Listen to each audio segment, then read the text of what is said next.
Good morning, good afternoon, or good evening, my fine friends. Welcome to the first song, but the 7th episode. It's season 11 of the Tom Petty Project podcast. I'm your host, Kevin Brown. This is the weekly podcast that digs into the entire Tom Petty catalogue, song by song, album by album, and includes conversations with musicians, fans, and people connected with Tom along the way. I was looking back, and it's been almost 2 months since we last dug into an actual song. And I hope you've enjoyed the conversations I've had in that time between, and I really hope you enjoyed the roving reports from the Tom Petty weekend that the indefatigable Pete Nestor fired off to me over the course of this past weekend. Pete did an exceptional job tracking down interesting people and asking all the same questions that I'd have, basically. I know he had a fantastic time down there, and we're going to chat about that time in Gainesville at some point, and who knows, we may even record it and put it out. We'll see.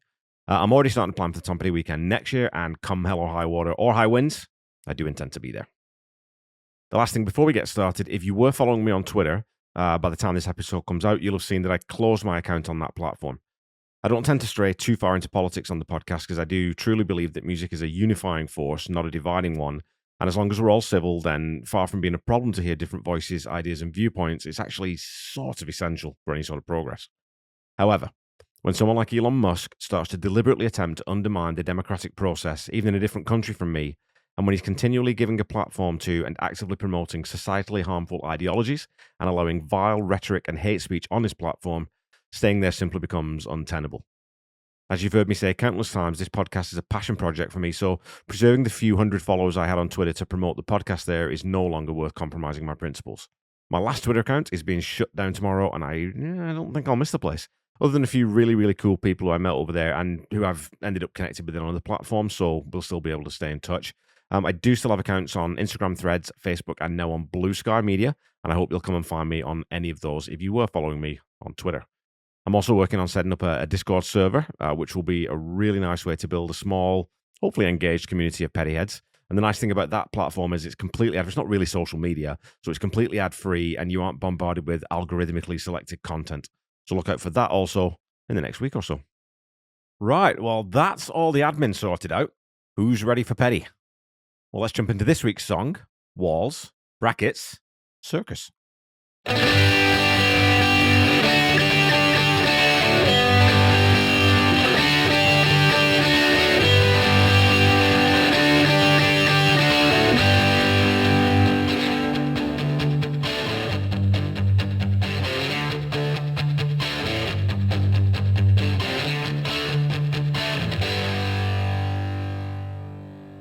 In conversations with Tom Petty, author Paul Zollo mentions that many of the songs for this album were leftovers from the Wildflowers sessions, and Tom responds that, Walls was new. I wrote that for the movie at the Chicken Shack. The inspiration was that I was supposed to write a song for this movie, and that came into my head. He goes on to say, I think what kicked it off was that Johnny Cash said to me one day, some days are diamonds and some days are rocks, and I took that line and wrote a song. And what a gift to have that line just rolling around in your brain, just waiting to make its way into a song. It's the sort of line you would know instantly when you hear it that it's going to be useful to you at some point down the road. And I think it was previous guest Matt Jaffe who commented on this song having so many fantastic couplets, and maybe I'll break convention and start this first song of the new season by digging into the lyrics in this one before the music. Obviously, we get two versions of this song, and I'm going to do two different episodes because they are so dramatically different. I'm not 100% sure yet whether I am going to do two different versions of Angel Dream, because that's way, way less different, and really it's just had a percussion track laid over top of it. On having two different versions of Walls, Tom tells Paul Zollo that this was director Ed Burns' idea, and that he wanted one version to open the film and one version to close it. And when you listen to the songs in the context of the movie as those bookends, it really does work. Some days are diamonds, some days are rocks. Some doors are open, some roads are blocked. There are those diametrically opposed ideas stacked one on top of the other. I've said this so many times on the podcast so far, but man, Tom could write the hell out of an opening line. There are plenty of songwriters out there who would shy away from the repetition of the word some at the start of each line here in the intro, and plenty of producers who would have suggested changing that aspect, but it just works perfectly, especially because Tom changes that in the second half of the verse. Sundowns are golden, then fade away, but if I never do nothing, I'll get you back someday. And this last line is the line that will change in the number 3 version of the song. So, like I said, I think I'll leave it to that episode to explain a thought that I have about why that line is changed between the two songs in the context of the movie and their placements within its narrative arc.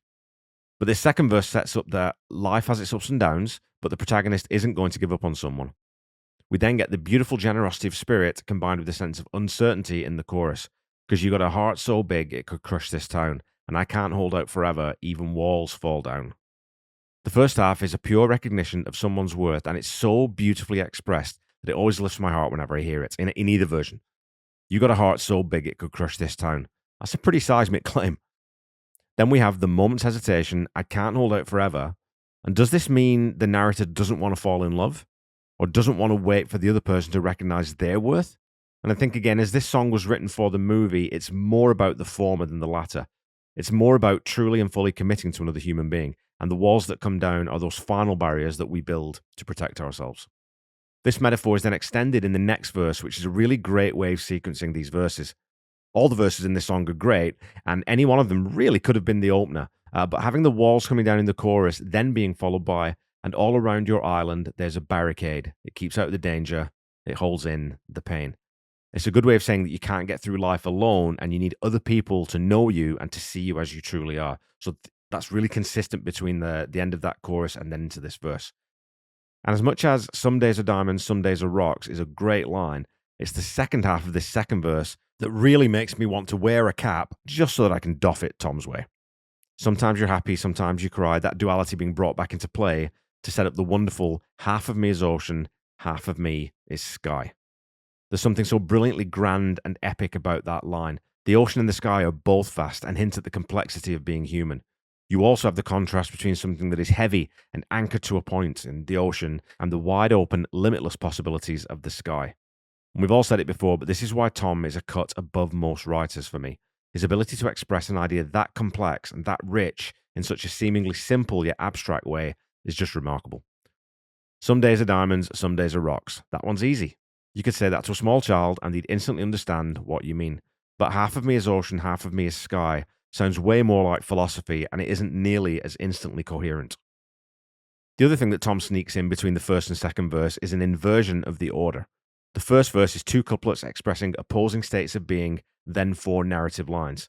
The second verse begins with the four narrative lines and ends with the couplets. And all this in just over a minute and 3/4. That is how you write concisely and effectively.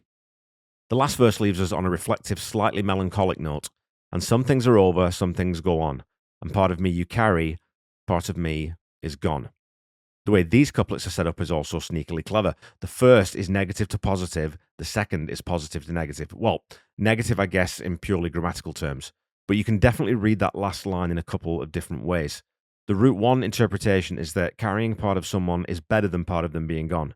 But if it's something positive you're carrying and something negative that is gone, that changes the entire perspective. And again, the movie offers us some clues as to how we should probably interpret that. Without giving you any spoilers, there is a resolution at the end where baggage is let go for one of the characters. So I think that the interpretation I prefer is that the part that they carry and the part that is gone are both for the better. And one thing you'll notice too is there are no big words in this song. In fact, I did check, there are only 2 words in this song that have more than 2 syllables in the entire song. The language is very direct, very easy to understand, but the meaning that hides behind those simple words is much deeper and much more satisfying. Again, life has its ups and downs, but if you open yourself up to love, you can not only survive, but grow and thrive. The last line is an emphatic statement of this. Even walls fall down is followed by that final, they fall down. That's not a maybe, that's definitive.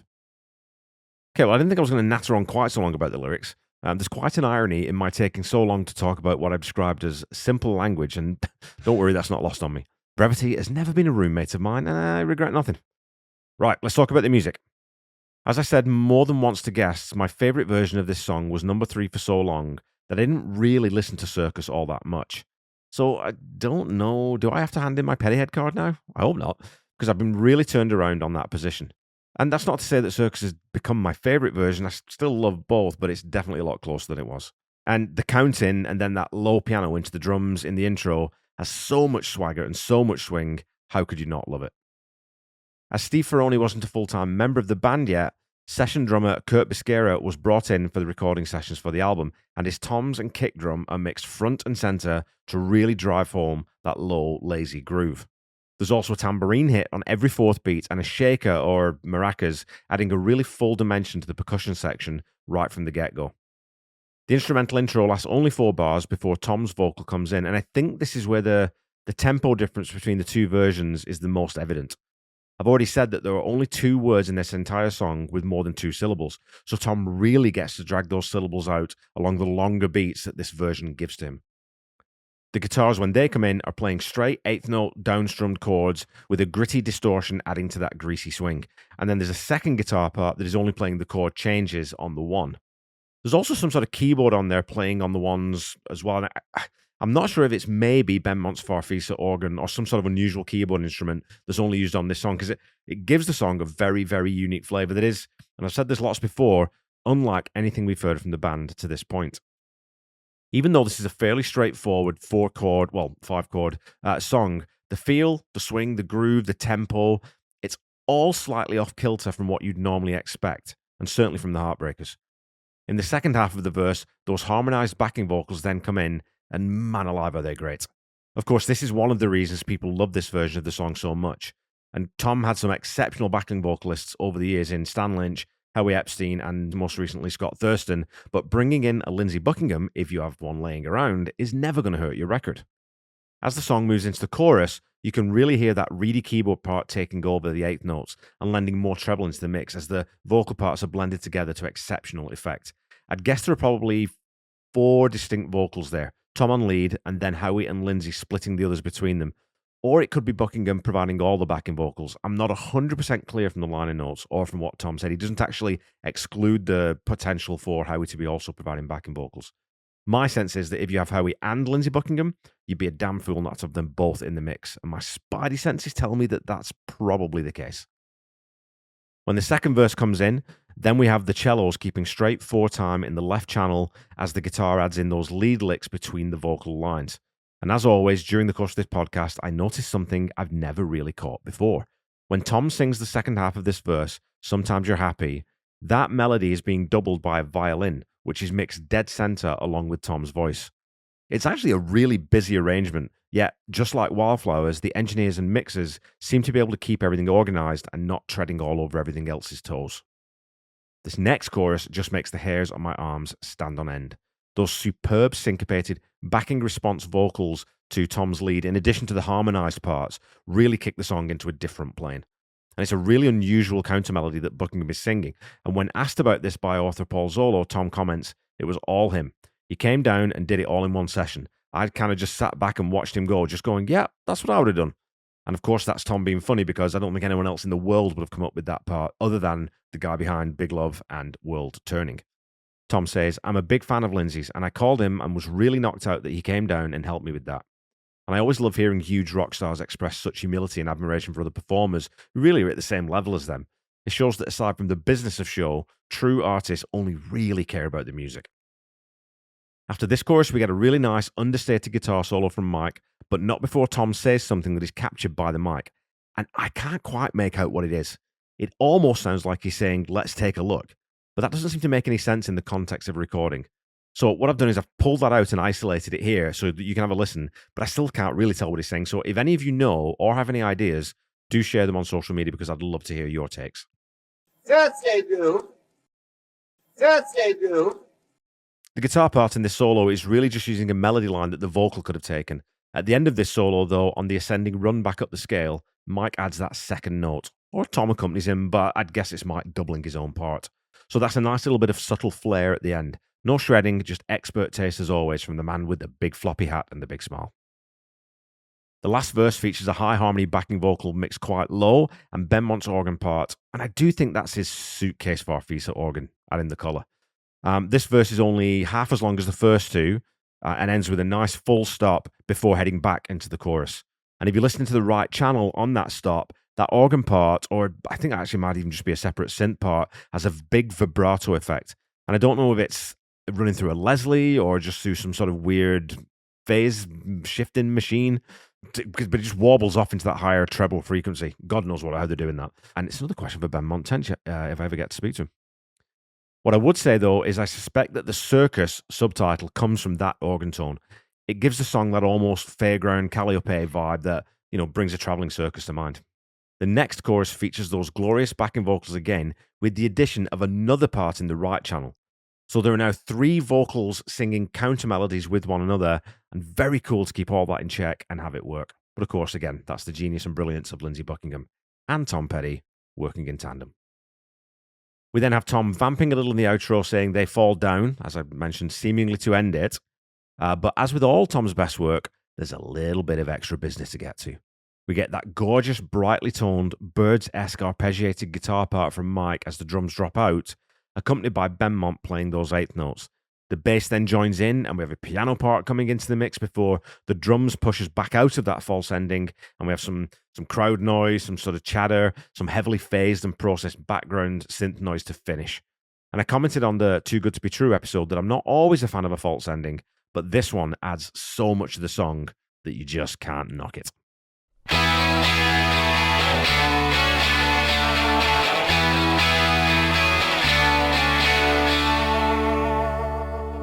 Okay, folks, it's time for some petty trivia. First petty trivia of the season.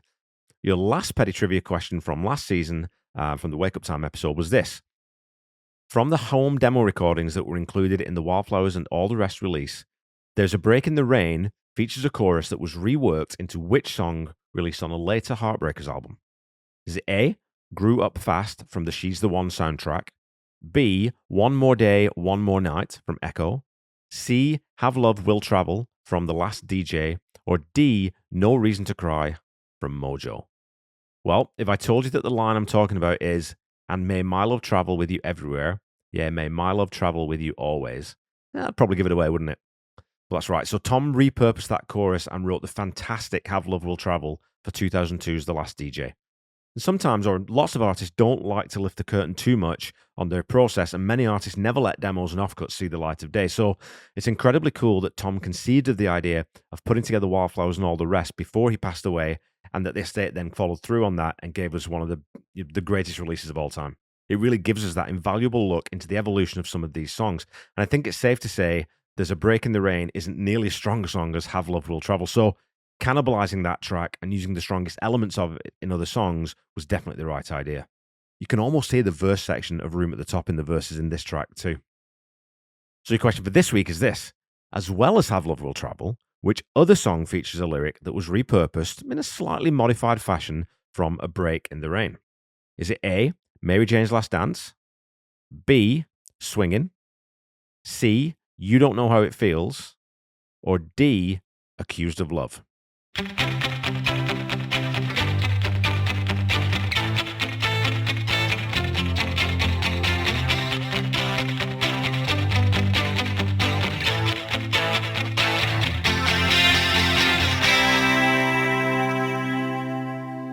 Okay, back to the song. Before we finish, we really must talk about the exceptional music video for this one, directed by Phil Joannou. I think it's Joannou, I think I was pronounced, who also worked on the equally brilliant You Don't Know How It Feels video. The video opens with Ed Burns' character from the movie, Mickey Fitzpatrick, dropping off Tom in a New York yellow cab. The cab is the only thing that is in colour in the shot at this point, everything else being black and white. We then see Tom carrying a guitar case through the back lot of a circus with a very sort of East Indian vibe. Everything is still shot in black and white, and there's an acoustic guitar playing in a minor key. The scene then switches to inside the big top, and an organ joins the guitar. Tom walks up a set of steps onto a makeshift wooden stage, and the camera pans to a young girl sleeping off to the side of the stage. As Tom reaches the top, she opens her eyes and looks up. The next shot is a push in on Tom's face as he sits near the edge of the stage. The young girl then reaches out her hand and touches Tom's forehead, which begins the song in earnest. And from here, things get trippy. Really, really trippy. The video switches from black and white to color, and we have an elaborate animation behind Tom. Then the scene shifts between different images of blurry focus, different animals, these brightly painted Indian ladies, elephant-headed, sort of, the Hindu god style of thing. We even get a little cameo from Jennifer Aniston, who stars in the movie, along with Ed Burns cropping up again in different characters, notably the ringmaster of the circus. There's painted horses, there's footage of the band playing on stage. It's just a bewildering array of ideas and imagery, with lots of activity in the background, as there was in You Don't Know How It Feels. At one point, Tom seems to be in a sort of a flower pit surrounded by mirrors and a couple of points, and at another time, it's the young girl in this pit. The colours are faded in and out, they use different palettes, and overall, the effect is disorienting in a wonderful way that complements the groove of the song perfectly. When the breakdown happens and that arpeggiated guitar kicks in, Tom falls down and the young girl is holding his head in her hands or in her lap. The camera then pans up and we see the full circus performance with acrobats and dancers and animals. And then the last shot of the video is Tom walking out of the tent, carrying his guitar case, and we see that outside the tent is black and white, while inside is color. So, again, that nice little duality, that little juxtaposition between two ideas that we also get lyrically in the song. It's an absolutely fabulous little bit of art house filmmaking, and I bet this would be the most expensive video the band ever shot. Even more so than You Got Lucky would be my guess, because I can't imagine that elephants and tigers are that cheap to rent.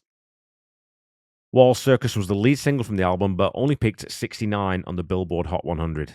I know people got no taste. It did reach number 6 on the rock charts and number 1 on the adult alternative airplay chart, the first song to do so, and one of 3 songs in Tom's catalogue to hit that chart. Now, according to Wikipedia, the earliest incarnation of the AAA chart was first published on January 20th, 1996, as a feature in Billboard's sister publication, Airplay Monitor. In 2006, Airplay Monitor ceased publication after Billboard parent company VNU Media's acquisition of rival radio trade magazine Radio and Records, which then subsequently incorporated Airplay Monitor's Nielsen-based AAA chart. Interestingly, there's a tangential link back to Tom with this chart, as in 2021, to mark its 25th anniversary, the number 1 song of all time on that chart was named as One Headlight by the Wallflowers, fronted, of course, by Jacob Dylan, the son of Tom's ex-Wilbury bandmate and friend, Bob. Another link there being that the album that One Headlight was on also features Mike Campbell playing slide guitar on the track 6th Avenue Heartache.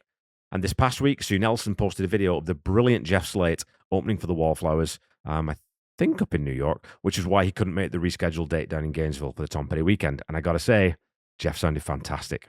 I'll see if I can find that and post it out, and you should go check that out. It was really, really cool. Anyways, I'm digressing. I'm looking forward to digging into the other version of Walls in a few weeks' time, and as I said, I'll tell you why I think the lyric change is thematically consistent with the movie plot during that episode.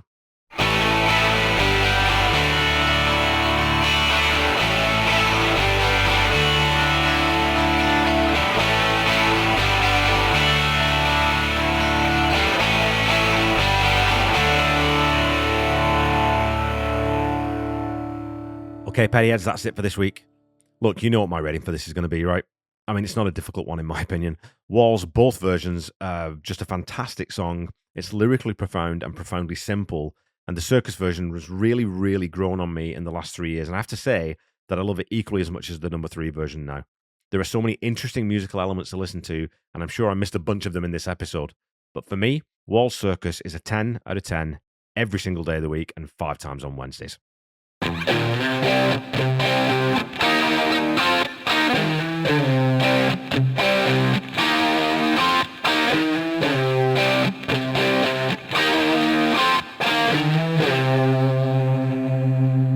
The Tom Petty Project is a proud member of the Deep Dive Podcast Network. Go check us out at deepdivepodcastnetwork.com. Lots of shows there. I'm sure you'd find something else you'd like to listen to.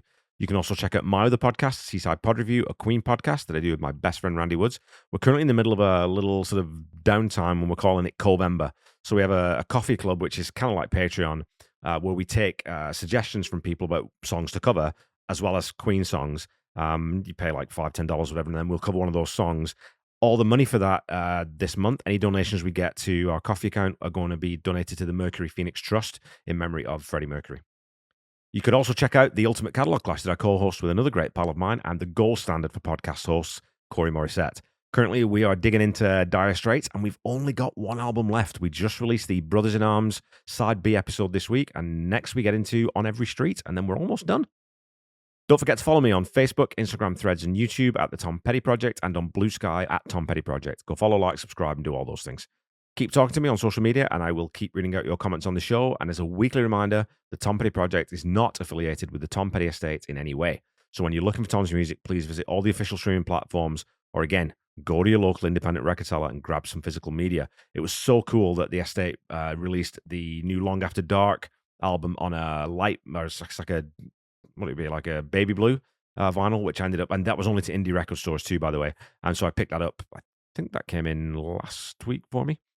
So yes, go buy media from good people who sell things in little stores in your town or city.